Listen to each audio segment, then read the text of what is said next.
It's my favorite segment of the week. It is the Commanders Report mailbag, where I answer your questions on the burgundy and gold.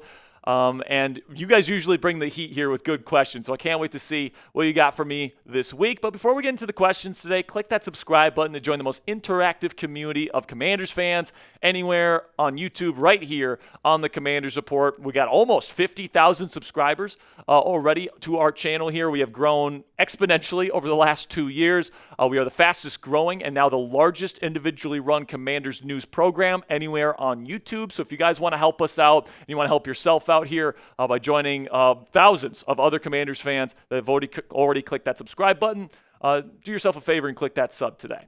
All right, so now let's get to $5 super chat from Jasmine. My man says, will we pay Terry, and are we going to get a free agent pass rusher before the season starts? The answer to the question, Jasmine, is I hope the answer to both of these questions is yes. All right, like Von Miller, Zadarius Smith, Jadeveon Clowney, you get any one of those three, I think that those three guys can, approach what Dante Fowler Jr. was able to do as this team's designated pass rusher last year.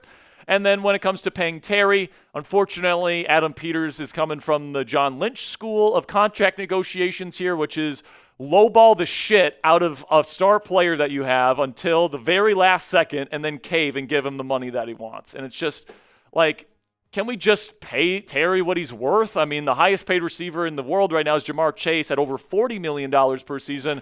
I think Terry's asking for like DK Metcalf money at $33 million per season. That's $7 million less. Pay him that, man. Like, he's absolutely worth it. He's a top 10 receiver in the game. 13 touchdowns last year. He suffered through the Taylor Heineke's and Carson Wentz's of the world here in Washington. He deserves it, all right? He deserves it, and if this is a good organization, they just pay him that money. Dean Production says, do you think the JD5 will have a sophomore slump? I do not. All right? I think the comparison that most people make is C.J. Stroud. Where it's like, oh, C.J. Stroud had a great first season, so Jayden Daniels is going to have a stinker in year 2 like C.J. did. Well, C.J., he didn't have as good of a season, first of all. Jayden Daniels outperformed him in pretty much every single statistical metric, whether you're looking at the base stats, the baseline stats, or whether you're looking at the advanced stats. Like, Jayden Daniels, just plain and simply, had a better season than C.J. Stroud. And I also think that Jaden is more, has protected himself more against the sophomore slump because of what he does as a player, right? He doesn't hold the ball as long as C.J. Stroud does. So, the pressure stuff isn't going to be as much of a problem with Jaden this year. And then you got Jaden with his rushing ability, much better rusher than C.J. Stroud is. Not to mention he's a great playmaker on the move, outside the pocket as well. So the thing about Jaden is that it doesn't matter how much film you watch on him, he's just so difficult to defend because he's so good within structure and within the pocket. Then he's so good as a playmaker with his arm scrambling, and then he's so good as a dynamic rushing threat. Those are kind of the three pillars of Jayden Daniels' game, and it's like you take away one, but he's going to use a different avenue to beat you, whereas C.J. Stroud, his first season was all like play-action deep shots, and as long as you could take that away, then, C.J. wasn't nearly the same player. So people talk about Jaden and like he's going to be C.J. Stroud this year, and I'm like, I just don't see how this player is going to do the same thing that other player did when they're not similar players whatsoever. So I'm not worried about JD5 having a sophomore slump at all. So what say you guys? Let me know down there in the comment section. Will Jaden have a sophomore slump this year? Put me down for a big fat no, but give me a yes or no down there in the comment section for today's pinned question. YouTube's going to throw you an ad break here in just a couple of seconds, and when that happens, take advantage of that time. But give me a yes or no down there in the comments. JG, my man, coming in, says, who wins? Second round draft picks or owners? So this is a big storyline. And listen, man, this video is probably going to go out on a Sunday. So maybe some of these rookies end up signing their deals by the time this video comes out. But at the time of me recording this video, only 2 of the 32 second-round picks have signed their rookie contracts. And, of course, that means Trey Amos, the second-round pick for the Commanders, has not signed his deal at the time of me recording this deal. And if that's the case, and if he's holding out into training camp, that's going to put him behind the 8 ball in the CB2 battle that he's going to be having with Jonathan Jones. And if he's missing significant time in training camp, I don't think he starts week 1. I think Jonathan Jones will get the starting nod week 1. So I want Trey Amos there. I hope that the players can get the money that they feel that they deserve, and I hope that the owners kind of come to their senses here. Just pay these guys their money, man. They deserve it. But yeah, I'm really hoping that Amos is going to be on that field as this team's number 2 corner week 1. Then we got one from Ivanki E. Says, what are the Commanders' primary goals and expectations for the upcoming season? So obviously win a Super Bowl. All right, like that is what it's all about these next at least 4 years when you have cost-controlled Jayden Daniels money. And like that's the goal. It's Super Bowl or bust now officially here in Washington. And, you want to get to double-digit wins again. Obviously, another goal is win the division. Haven't been able to do that in a little while here. But, yeah, the ultimate goal for a team that has a quarterback like this every single year, and this is the benefit of having an elite quarterback on your team, is that you're always going to have Super Bowl expectations. Obviously, those are lofty expectations. Only one team is able to hoist that Lombardi trophy year in and year out. But I would much, much rather be in the hunt and then not get it than to not be in the hunt and talk about how to get in the hunt in future seasons like this fan base and this team has had to deal with for the last several years. So we got GS4L says, will Deebo make us that much better? So for what his role is, I think that it's perfect for him. All right, he's not going to be asked to be the number 1 receiver. He's not going to be asked to route up a guy on 3rd and long into the intermediate, like on man coverage. Like that's not going to be what his role is. That's Terry's role. Okay, and I do expect Terry will be here. Deebo's going to be the guy that they use in motions and put him all over the formation and put him in the backfield and use him on screens. And, it's going to be so hard for opposing defenses, guys, and I can't stress this enough, where you got Deebo Samuel doing all this crazy shifts and motions, and you still have to deal with Terry McLaurin as well. And I think Cliff is going to be able to manipulate defensive coverages quite a bit with these 2 players. And then Deebo, the last 5 years, has led the league in yards after the catch per reception in the NFL, the last 5 years. All right, so he is an elite threat after the catch. He's a fantastic screen threat. He's a great run blocker. And I think that the routes that he does run well, kind of like the slants and the digs, are a perfect complement to Terry McLaurin. So I think Deebo will have a bounce-back season this year, and I think he adds another element of danger for opposing defenses here in Washington. So make sure you guys click that thumbs up icon if you haven't already. If you are a real one and you love our channel, you want to help us out, the easiest way to do that, click that thumbs up icon. It's free. It takes a half second of your time, and it puts this video in front of more Commanders fans like yourselves, so more people click that subscribe button, and so on, and so on, and so on. So easiest way to help us out, click that thumbs up icon if you're already subscribed. All right, our next question coming in here from GS4L. Never mind. We got another question coming in here. Our super chat software is being a little bit slow here, guys. So give me just a little bit of a second here while we get this next super chat up. There it is. Dean Productions is, what do you think Trey Amos stats are going to be? So here's the thing about cornerback stats, guys. They're so volatile, all right? You have a guy like Sauce Gardner, where the first 2 years of his career, he's without question the best corner in football. Dominant, all right? Nobody could get anything on him. Then last year, he had some bad games, he had some losses, and he was a little bit more beatable, let's say. That's not because Sauce Gardner is not still an elite corner, all right? It's because this position, depending on who you go up against on any given week, it's very volatile. And very, very rarely do you have like a Darrelle Revis where you got like multiple seasons where literally nobody can guard you, all right? But Amos, I think, is going to be a good player. That's what I can tell you about Amos. I think that he's going to get a couple interceptions. I think that he's going to be very sound in coverage for a rookie. It's one of the things that stood out to him on his old Miss tape was that maybe he's not the fastest guy in the world, but he's got really quick feet.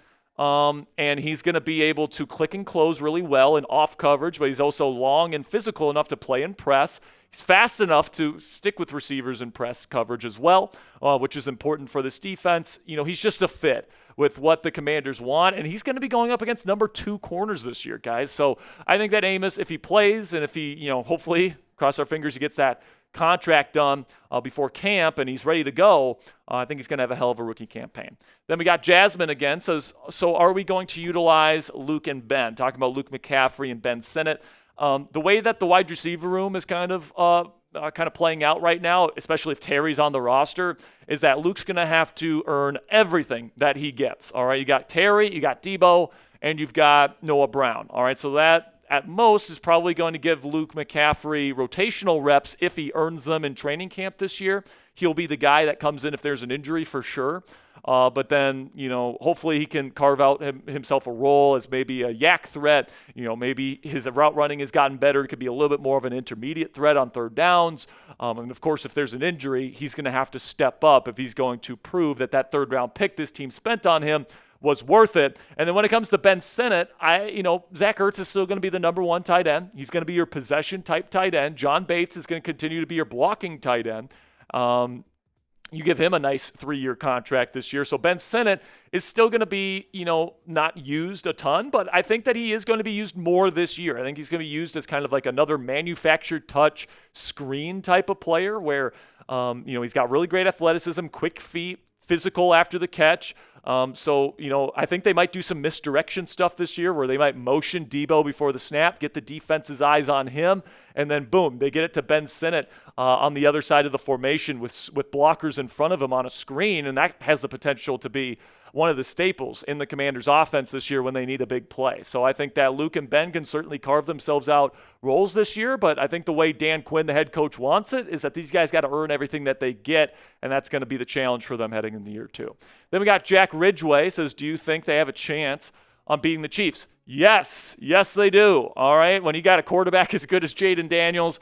I said last year after they beat the Detroit Lions, even though their cornerback room was terrible, even though their offensive line had some issues, even though they didn't have the best weapons group in the world, I said, I don't care what the roster looks like. You got Jayden Daniels, you've got a chance. If he is on fire and he is playing the way that we know that he's capable of playing, they can beat anybody.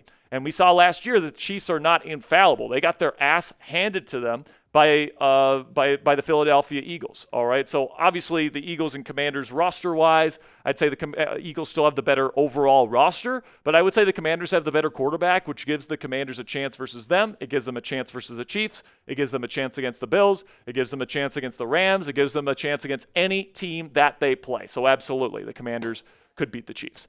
Billy Everett here says, do you think Scary Terry will take the low of $28 million in the end? Talking about will he accept a contract that's $28 million per season? No, I don't think so. And honestly, I don't want him to. He deserves a contract that is over $30 million per season. I think if you play low ball with a player like this and then he ends up accepting, the players in the locker room are going to be like, wait a second, like these guys are forcing star players that have been very loyal to the organization to take way less than their market value just to stay with this team. It's not going to be a good look, and it's going to lead to a lot of other free agents. It's going to have a ripple effect. It's going to lead to other free agents, top players on this team wanting to leave in free agency in future years and not sign extensions. And that's not the way I want to do business. I want to pay my star players what they're worth. And Terry McLaurin, 13 touchdowns last year, once again over 1,000 yards, easily the number one receiver in this offense, all-pro caliber player.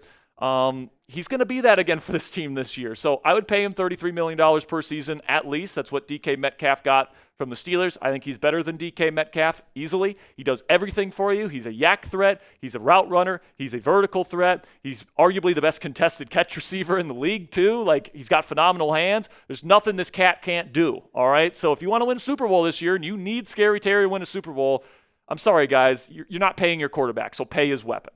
All right. So we got Eon. Says, is the Commanders' cornerback room crack the top 10? It really does depend on if Trey Amos is an instant smash success and whether or not Marshawn Lattimore bounces back. If those two things happen, you got Mike Sainristil, who's awesome. Okay, Mike Sainristil is absolutely fantastic from the slot. Okay, so I have no problems with him.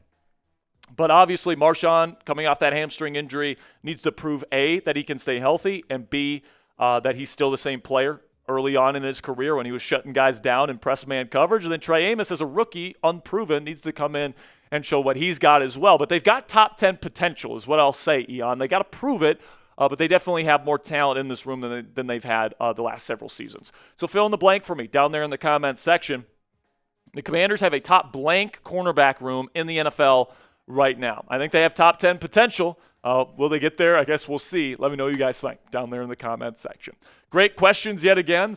Like I said, it's my favorite segment of the week because you guys always bring the heat here on the Commanders Report mailbags. Make sure you click that subscribe button if you haven't already because we got more Commanders coverage in-depth and free for you guys every single day on this channel. So until next time, guys, hail to the Commanders.